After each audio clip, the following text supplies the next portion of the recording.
The wind howled across the dead metal plains of Mavro 7. Scrap and broken machines lay everywhere, like a graveyard of forgotten technology. Cole Vance stepped out of his workshop, pulling his jacket tighter, even after years on this junk planet. The cold still cut deep into his bones. He scanned the rust-covered field with a flashlight, searching for usable parts. He wasn't here for money anymore. He was just surviving, fixing what others threw away. Sometimes it was a broken hoverbike. Other times, a power core from a crashed satellite. Tonight, he had a strange feeling in his gut. Something different was out there. Something waiting. As he moved deeper into the scrap dump, he heard it. A small, broken sound like a whimper. Cole froze, turned off his light, and listened again. A soft cry, like someone was hurt. Or scared. He followed the sound, pushing aside metal panels and cracked armor plating. Then, under a broken transport shell, he saw movement. Something small shifted beneath the junk. He knelt down and carefully pulled away the heavy metal, and there she was, a girl, maybe 15 or 16 by human guess. Her skin was pale purple, her hair silver and tangled with grease. She had long fingers, strange eyes, and her body was thin. Fragile, wires stuck out from her back like someone had tried to cut her open. She blinked slowly, lips trembling. She looked at him like a scared animal, too weak to run, too tired to fight. Then she whispered something in a language Cole didn't understand. But he didn't need words. He saw fear in her eyes, pain in her body, and something else. Trust without thinking. He reached down and picked her up. She was light. Too light for someone her age. Her arms wrapped weakly around his neck. And she didn't let go. Cole didn't ask questions. He carried her all the way back to his old, rusted shack. Inside, he placed her gently on a padded bench and turned on the heating coils. The girl shivered, curling into herself. Whispering again in that strange tongue, he brought water, soft towels, and an old medkit. Gently, he cleaned her wounds, some fresh, some old and infected. She flinched at first, but then relaxed under his hands. Cole noticed something glowing faintly behind her ear. A small chip embedded into her skin, high-tech, alien, and probably illegal. He didn't touch it. Instead, he wrapped her in a blanket and sat nearby, watching her breathe. Hours passed, and she finally slept, her body still trembling. Cole leaned back, rubbing his face. "What the hell did you find, old man?" He muttered. The next morning, she was awake before him. She sat quietly, holding the blanket tight, eyes scanning everything like a frightened animal. When Cole walked in, she looked ready to run.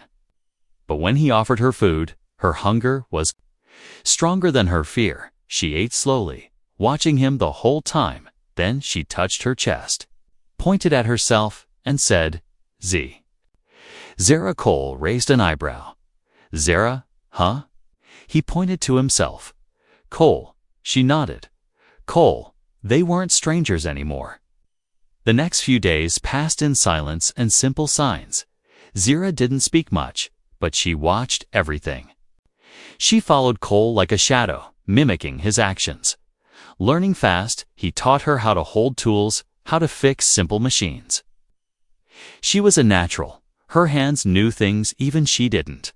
One night, during a thunderstorm, Cole found her sitting on the floor, curled up and shaking. He placed a blanket around her, and she looked up at him, eyes wide and wet. "Safe?" she asked, the first real word he heard from her lips. He smiled softly. "Yeah, you're safe here." She stared at him for a long time, then nodded.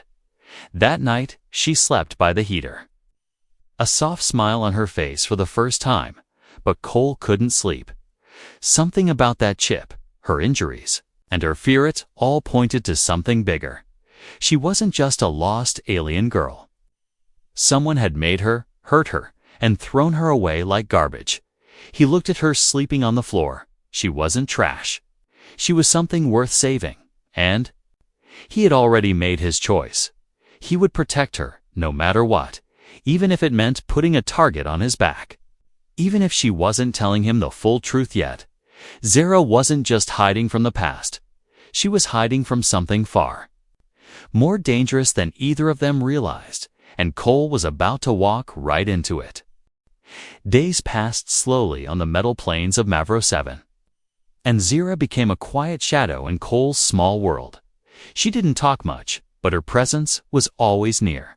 She would sit cross-legged on the bench while Cole worked, her bright alien eyes studying every movement of his hands. Even without words, she learned quickly. One morning, she had already fixed a broken circuit board before Cole could explain what it even did. He gave her a proud nod, and she smiled for the first time, a small, fragile smile that faded almost as fast as it came. Every night, Cole found her standing by the door, watching the sky. Her silver hair shimmered in the dim workshop light, and her shoulders always looked tense. He wondered what she was waiting for or who she was hiding from. Zara never told him, and Cole didn't push, but something deep in his gut kept whispering. This girl wasn't just running, she was escaping something bigger. One day, Cole heard static crackle through his old radio scanner. Most of the time, it was just broken signals or junk messages. But this time, a voice came through low, firm and clear. "Target unit escape zone 9, the voice said.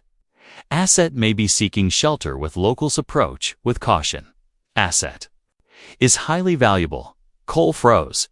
He turned to look at Zara, who had suddenly stopped sorting metal pieces and was staring at the radio. Her hands shook, and her breathing grew fast. She understood that voice, even if it wasn't in her language. She knew they were coming. Cole walked over, placed a hand on her shoulder, and whispered, "You're safe here, remember?" But she didn't answer. Instead, she backed away, pressed herself against the wall, and whispered something in a voice filled with fear.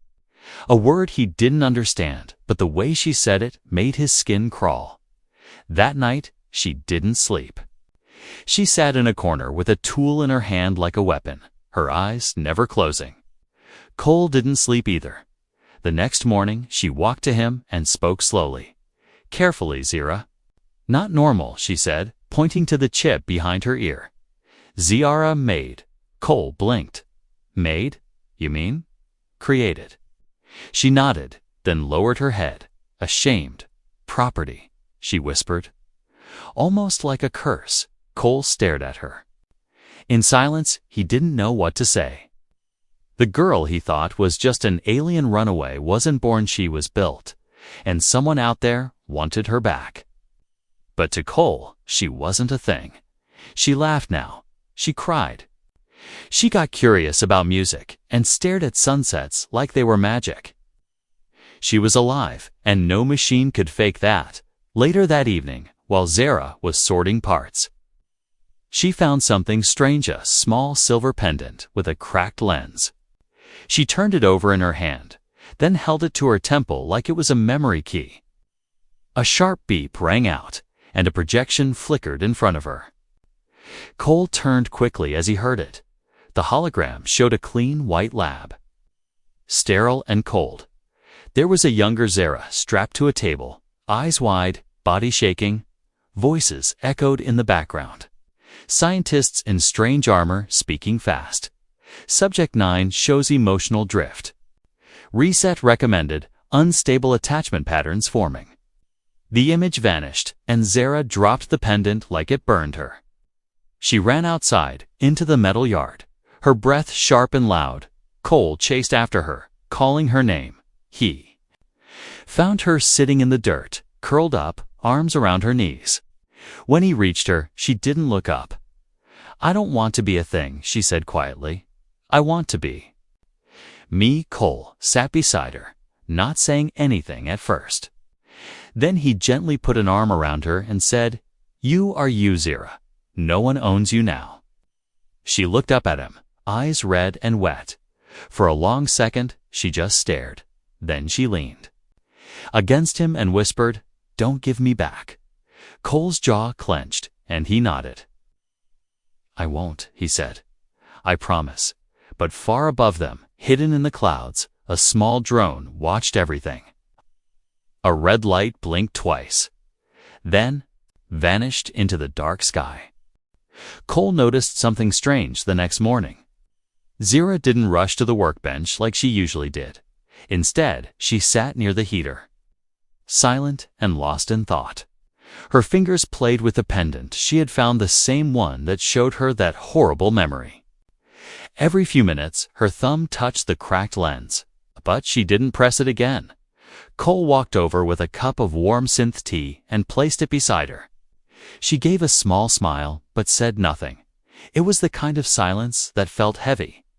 Like a storm building far away, Cole sat across from her, fixing a drone wing, trying not to push her, but he knew something was changing inside her.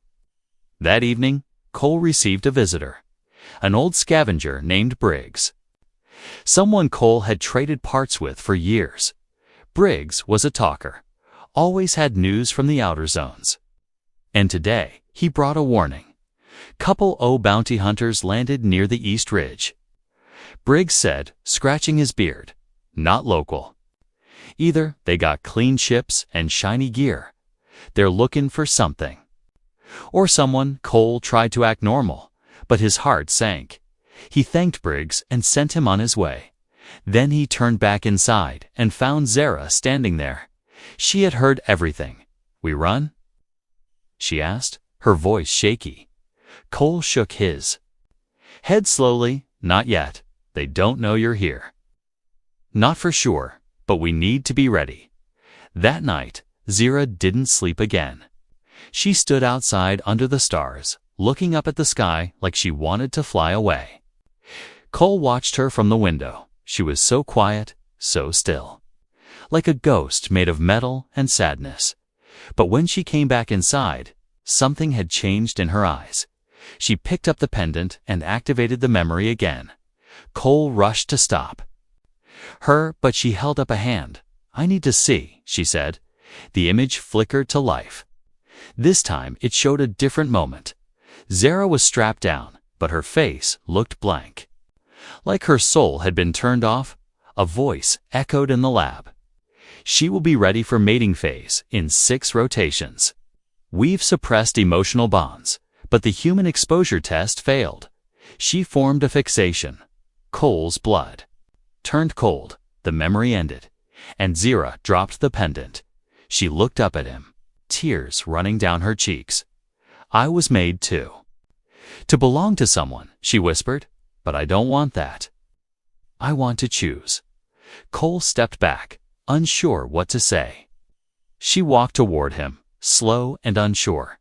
Her hand touched his chest, and she looked into his eyes. "Cole, I choose you." His heart stopped for a second. He had raised her, protected her, cared for her like family. But now she was looking at him, not like a daughter, not like a child, but something else, something deeper, something complicated. He gently took her hand and held it. "You're free to choose, Zara," he said softly, "but let's take it one step at a time." She nodded, not disappointed, just understanding. Then she rested her head on his shoulder, whispering, "No matter what, don't let them take me." The next day, Cole started preparing. He repaired an old sensor array and installed it around the workshop. Zara helped him, her hands fast and steady. They didn't talk much, but something between them had changed. Not just fear, not just survival. There was a new bond now, something fragile but real. That evening, Cole found a small drawing tucked near his tools. It was drawn in pencil simple lines of 2 figures holding hands under a metal tree. One looked like him, the other like Zara. At the bottom she had written, "Not made, just me." He folded the drawing and placed it in his chest pocket, and for the first time in a long while, Cole felt something warm in his heart, but far away. Beyond the mountains of junk and broken ships, 2 shadows moved silently through the night. Their scanners were active, their target locked. Zara didn't know it yet, but the past she had escaped from was finally catching up to her. The sky over Mavro 7 was darker than usual, thick with dust and storm clouds. Cole checked the sensor readings again, his fingers tense on the console. He didn't like what he saw. Unmarked movements were showing near the edge of his perimeter. Silent and fast. No signals, no broadcast, whoever they were. They didn't want to be found. Zara stood near the door, watching him. She didn't say anything, but her body was stiff. She already knew. Her nightmares were walking toward them. In real life now, Cole shut off the console and walked over. "It's time to leave this place," he said. Zara nodded once. No fear in her eyes this time, only determination. She picked up a satchel she had packed days earlier, tools, rations, and the pendant. Cole opened a hidden panel in the floor and pulled out a folded map. "There's a shuttle graveyard past the North Ridge," he told her. "Most of them are dead metal, but one of them, maybe one of them still has a heart that beats." Zara's fingers brushed his hand. "I'll help." "Good," he said. "We're gonna need each other." They didn't speak again for a while. Just moved together, packing what little they needed. But before they could step out, a sudden ping echoed across the workshop. The outside camera blinked to life, showing two figures standing near the main gate. Both wore black armor with red visors. No emblems, no faces. Zara's breath caught. She whispered, "Collectors." Cole didn't wait. He grabbed his plasma cutter and motioned for her to follow through the back tunnel. They ran into the junk maze behind the shop, stepping over rusted bones of machines. Behind them, the gate exploded inwards, and the sound of boots followed Zara. A robotic voice shouted, "Return now, and you will not be harmed." Zara clenched her teeth and kept running. "I heard that voice in the lab," she said, almost to herself. Cole didn't look back, only moved faster. Blaster fire tore through. The junk beside them, metal sparked and cracked. Cole turned, aimed his cutter, and fired one bright line across the shadow. One of the hunters ducked, but the other was hit in the leg, falling with a metal grunt. Zara grabbed Cole's arm. "Go," she said. "They won't stop."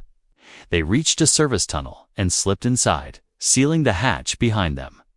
Cole leaned against the wall, panting. Zara crouched beside him, her face pale but calm. "I can fight," she said. "I believe you," he replied, then managed a small grin. "But let's not start a war today." The tunnel led them to the ridge, where hundreds of dead ships lay buried under sand and scrap. It was a graveyard of dreams, but maybe, one of those dreams could still fly. They found a small scout-class shuttle, half buried in rust. Zara climbed in through the side and powered up the interface. The screen flickered, once, twice, then held steady. "It works," she said, eyes wide. "Can you fly it?" Cole asked. "Maybe," she replied, fingers already dancing across the controls. Suddenly, a voice behind them spoke. "I wouldn't touch that if I were you." They turned to see the second bounty hunter standing there, limping but armed. His visor reflected the dim glow of the ship's lights. Zara stood between Cole and the hunter, her body trembling not in fear, but in rage. "You are not a person," the hunter said coldly. "You are property. You were made to serve." Zara's jaw tightened. "I was made," she said, "but now I make my own choices." Before he could respond, she launched forward. Grabbing a broken pipe and slamming it into his side, he fired, but missed, as Cole tackled him from behind. The fight was short but fierce, metal against metal, rage against control. In the end, the hunter lay unconscious, his helmet cracked. Zara stood over him, breathing hard. She didn't look like a child anymore. She looked like someone reborn. Cole wiped the blood from his mouth and stood beside her. "You okay?" Zara nodded. "Let's get out of here." They climbed into the shuttle, Zara guiding it with surprising ease. The engines coughed, choked, then roared to life. As the shuttle lifted from the junk and rose into the sky, Zira looked down one. Last time, she didn't smile, but she didn't cry either. She reached over and took Cole's hand. "Thank you," she whispered, "for seeing me as Spoo." Cole didn't answer with words. He just held her hand tighter, and below them, in the rust and dust, the wreckage of the past began to fade. The shuttle soared through the clouds, rising above the scrap planet Mavrosi 7 for the first time in years. Cole sat in the co-pilot seat, watching the broken world shrink beneath them. He had never thought he'd leave this place again. Now here he was, with a teenage alien girl at the controls, one who wasn't even supposed to be alive. Zara's hands moved quickly, eyes focused. She had never trained to fly. But something inside her remembered. It was like muscle memory, burned deep into her body when she was created.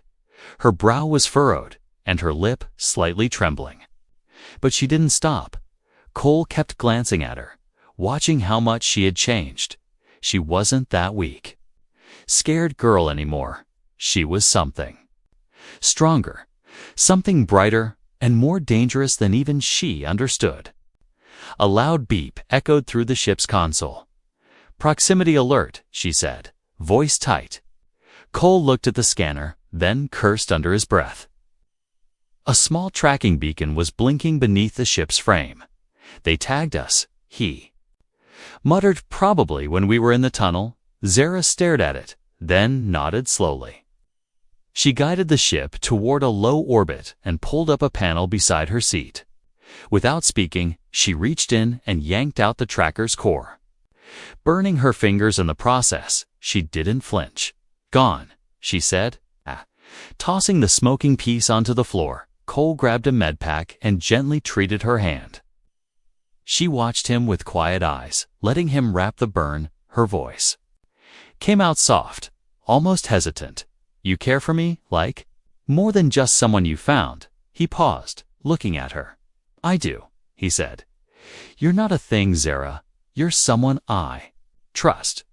She looked down, her cheeks turning slightly purple. "But would you still trust me," she whispered, "if I wasn't made to be a daughter, but made to be something else?" Cole was quiet. He didn't know the answer, not fully, but he knew what he felt. Her presence made him feel alive again, like he had something to fight for, not because of what she was made for, but because of what she chose to become. Before he could answer, a warning light flashed. A patrol ship had locked onto them from the nearby quadrant. "They're fast," Zara said, checking the system. "Too fast for this old engine." Cole nodded. "We can't outrun them, but we might be able to lose them." They dropped the ship into a narrow asteroid belt, sharp and dangerous. Zara weaved through the debris like it was instinct, her eyes sharp, her hands steady. The patrol ship followed, firing bursts of plasma to try and knock them off course. Cole handled the rear cannons, returning fire. But they were badly outgunned. A blast hit the side of their ship, and the console sparked. Zara cried out as the left controls burned her palm. Cole turned to her. "Can you still steer?" She nodded, teeth clenched. "Yes." The shuttle dove hard through a spinning asteroid and into a narrow ice tunnel. The enemy ship tried to follow but struck a frozen rock and exploded in a flash of fire and smoke. Zara let out a deep breath and leaned back in her seat, shaking. "We're safe," she whispered. "For now." Cole added, rubbing his tired eyes. They drifted through the calm of space, the stars reflecting off the cracked glass of their ship. In the quiet, Zara looked at Cole, her voice trembling now. "When I was in the lab, they said I would never understand love, that I wasn't built for it. But they were wrong." Cole looked at her carefully. "What do you feel now?" he asked gently. Zara's eyes watered. "I feel like you make me want to live, like I'm not just metal and code, like I'm someone who matters." He reached out and wiped the tear from her cheek with his thumb. She leaned into his touch, her eyes closed. "You saved me," she whispered. "But I don't want to be your burden. I want to be your reason." Cole's heart ached. He had tried to protect her like a father, but she had grown, and now she looked at him not like a child, but like a woman finally choosing her own path. "We'll figure this out," he said, "one day at a time." She nodded and laid her head on his shoulder. And there they sat, in silence, floating among the stars. For the first time, Zero wasn't running from anything. She was running towards something that felt like hope. But neither of them knew what waited ahead, because some secrets from Zera's creation had not been erased. And someone else, someone even more powerful, had just noticed her signal again. The stars outside the ship shimmered like frozen fire. Cole adjusted the course while Zera rested in the co-pilot chair beside him. Her burns were healing slowly, but her mind was far from calm. She stared out the window with quiet eyes, the kind that held too many thoughts and not enough peace. They hadn't spoken much since the last battle. Both were tired, both unsure what the next step should be. The ship's engine hummed softly beneath them, a steady sound in a galaxy full of chaos. Zera finally broke the silence. "Cole," she said gently, "do you think I'm still being watched?" He looked over, brow furrowed. "I hope not," he replied. "But the people who made you, they don't forget their property." She looked down, her hands clenching the blanket wrapped around her. "But I'm not property," she whispered. "Not anymore." Cole nodded. "Not to me, Zera." After a few quiet moments, she reached into her satchel and pulled out the pendant again. "I think there's more inside," she said. "Memories I didn't open." Cole hesitated. "Are you sure you want to see them?" Zera looked at him, her voice steady. "I need to know who I really am." She pressed the lens, and the hologram lit up once more. This time, the image was not of pain. It was a record dozens of Zera-like girls, all standing in a white room, all wearing the same suit. Each one had the same eyes, same silver hair, except Zera, who kept turning her head toward one of the human guards. She wasn't obeying like the others. A voice echoed through the memory. Subject 9 shows deviation. Exposure to male staff created unexpected imprinting. Emotion layer corrupt. Suggest termination. Command override denied. Zera stared at the recording. Her body frozen, Cole stood slowly, his chest tight. "They wanted to kill you because you cared," he said. "I wasn't supposed to care," Zera whispered. "I was supposed to obey. They said I was a failed unit." Cole knelt in front of her, holding her trembling hands. "You're not a failure," he said. "You're the only one who became real." Tears rolled down her cheeks. Not from pain, but from understanding. "I wasn't born," she said softly, "but I still feel things. I feel safe with you. I feel something deeper." She reached up and touched his cheek. Her fingers warmed despite the cold air in the ship. "I know you raised me," she whispered, "but I'm not a child anymore. I want to be seen for who I am now, not who I was made to be." Cole didn't move for a long moment. His mind raced, confused, conflicted. She was strong. She was beautiful. And she was looking at him with eyes that held nothing but truth. "I do see you, Zera," he said quietly, "and that scares me more than I thought it would."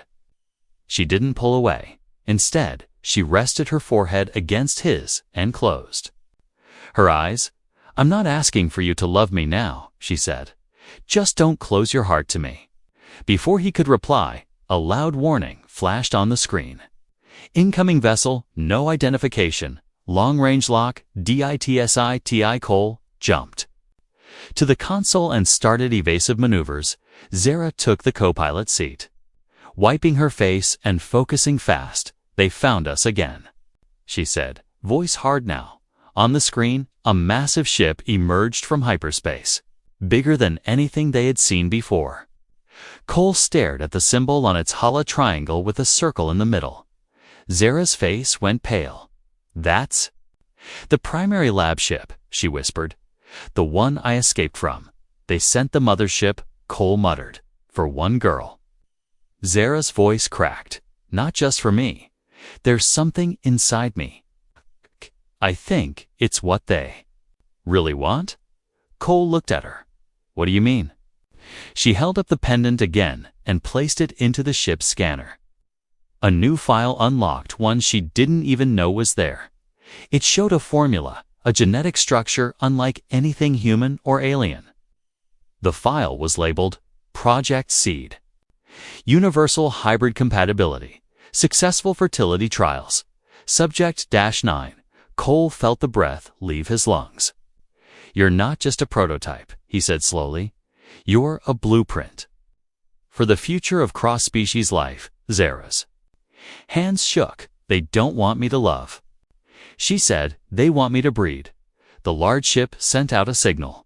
Surrender the unit or face destruction. Zara looked at Cole, her voice firm now. I won't go back. He stood beside her, placing a hand on her shoulder. Then we fight. The massive lab ship loomed above them like a dark mountain in space. Its weapons were locked, engines silent, watching their little shuttle like a lion staring at a rabbit. Inside, Cole stood at the control panel, hands tense, mind racing. Beside him, Zara was calmed. Her eyes burned with something more than fear now. It was defiance. They don't want me, she said softly. They want what I carry inside me. Cole looked at her, confused. You're not pregnant? He said slowly. No, she replied, but my body holds the seed formula, the key to hybrid life. If they capture me, they'll erase everything that makes me. Me, the ship's come crackled to life. This is Overseer Talix of the primary genetic vessel, said a voice, cold and sharp. Return Subject 9. And no further damage will occur. Zara stood and pressed the come button. I am not your subject, she said, her voice firm. My name is Zara, and I belong to no one. The voice didn't respond. But the ship began charging its main cannon. Cole grabbed the emergency thruster controls. We can't fight them head-on. He muttered, but maybe. Maybe we can blind them. Zara's eyes lit up. The asteroid belt. There's a gas pocket inside one of the larger rocks, if we shoot it. Cole nodded, already guiding the shuttle toward it. Boom, he said, with a half-smile. The lab ship followed, not rushing because they believed they had already won. But inside that old rusted shuttle, two beings, one human. One created refused to bow. Zara calibrated the rear pulse cannon, fingers flying across the console. Cole maneuvered between spinning rocks, dodging debris with practiced grace. Behind them, the enemy drew closer. A shadow that swallowed light. Then Zara shouted, Now, Cole. Pulled hard, spinning the shuttle around just as Zara fired a concentrated blast into the gas pocket. A second later, a massive explosion filled the asteroid belt with fire, ice, and rock. The shockwave hit both ships, but Cole's smaller shuttle had already ducked beneath a nearby rock shield. The lab ship wasn't so lucky. Its scanners were blinded, its side engines damaged. We've got maybe 2 minutes, Cole said. Where do we go? Zara hesitated, then opened the last hidden file on her pendant. A set of coordinates appeared deep space, uncharted. This was my backup exit point, she said. Built into me in case I ever escaped. Cole didn't ask questions. He just punched in the coordinates. The ship rattled as the jump drive engaged. Behind them, the enemies scrambled to recover ahead of them. A new chance, light bent, space folded, and the stars stretched when they came out of the jump. Everything was silent. No enemy ships, no planets. Just a beautiful blue nebula and a small moon-like station floating quietly. Zara's voice broke. The silence. We're safe, she said, almost like she couldn't believe it. Cole leaned back, breathing slowly. His hands were shaking, but not from fear, from what had just been lost. And what had just been saved. Zara stood up and walked to the window, her silver hair glowing under the nebula light. She turned to him, eyes soft now. "Thank you for fighting for me," she whispered. Cole stood beside her. "I didn't just fight for you, Zara," he said. "I fought for what you are now and who you're choosing to become." She reached out and took his hand. "No more running," she said. "I don't want to be a test subject or a blueprint. I want to live, to feel, to love." Cole looked into her eyes. And for once, there was no guilt or confusion. There was only clarity. She had grown beyond what she was created to be. She had become someone real.